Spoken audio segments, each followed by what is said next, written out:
we're 15 years apart. For those of you who don't know anything about my family, my mom had 5 kids. So he's the oldest. 6 days after he graduated from high school in 2000 in San Diego, he went off to the military. So that's his picture, and then minus him, that's my cousin, but these are all my mom's 5 kids. So I interviewed him because he's always been like my best friend. Granted, the fact that when he was in high school I was an infant, I don't remember him doing anything outside of the military, but he would always take me places. We'd always go to amusement parks, and him being a teenager, I always remember him flirting with the girls working. But he's just been through some things in his life, and it reminds me of when things get hard. You can always come out strong. These are when he graduated from boot camp and before he went and started working in Washington, D.C. My brother, when he was 5 days after turning 18, he was born on September 6th, 9/11 happened, and he was working at the Pentagon when the plane hit. So this is right before he went to D.C., before 9/11. He marched at the Tomb of the Unknown Soldiers. That's him.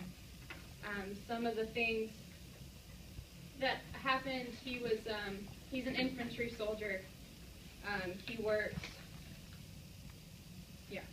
so that's what he was doing before 9/11 happened. And he was in D.C. and when the plane hit, he was called to dead body duty for 2 weeks. That was kind of difficult for him. During the interview, I asked him, what did you feel at 9/11? And he told me, when gravy has been sitting out for a while and you pick up the ladle and it kind of breaks, the skin kind of breaks off. He walked in and they were starting dead body duty and pulled the search and rescue guy over because that's kind of what it looked like on the ground. It was human body fat was on the ground, and he can't walk by a fire without smelling jet fuel.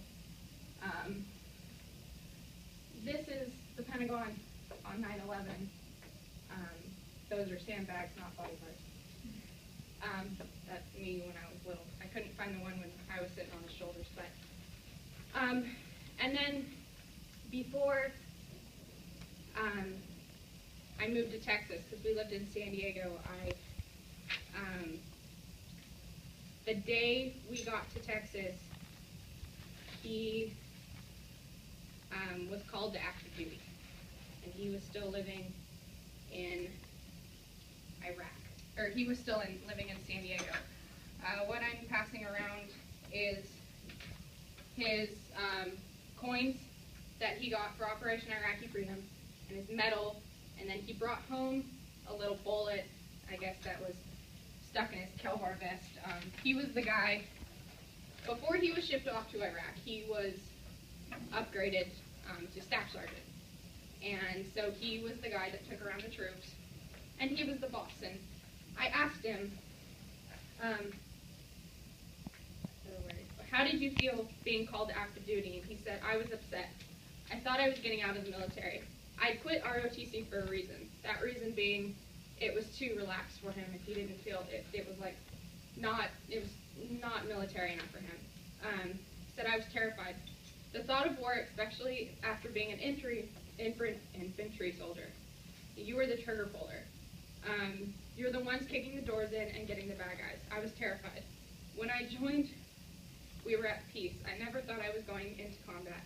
And as soon as I got called up, I got put in the squad leader position. Not only did I have to worry about getting myself back alive, I had to worry about getting the squad of people I was responsible for. And if I made the wrong call, they were going to die. And that was a lot of stress. So he just, when things get hard, he was able to pull through. And he's in therapy, and I thank God every day that he came home, because I don't know what I would do without my brother. He was able to finish college in the military.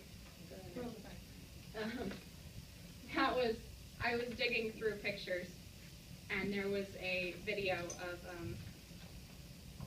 his platoon before they shipped out, and him and my mom were in there.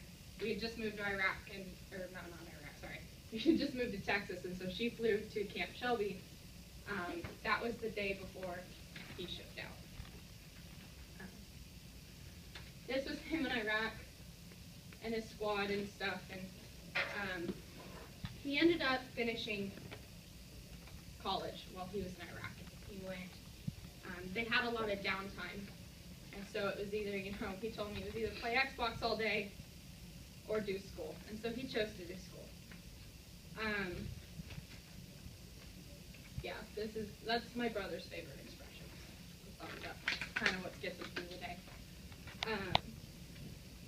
So basically, there's another slide. Oh, sorry. Yeah, there's two notes. He loved playing with the kids in the street.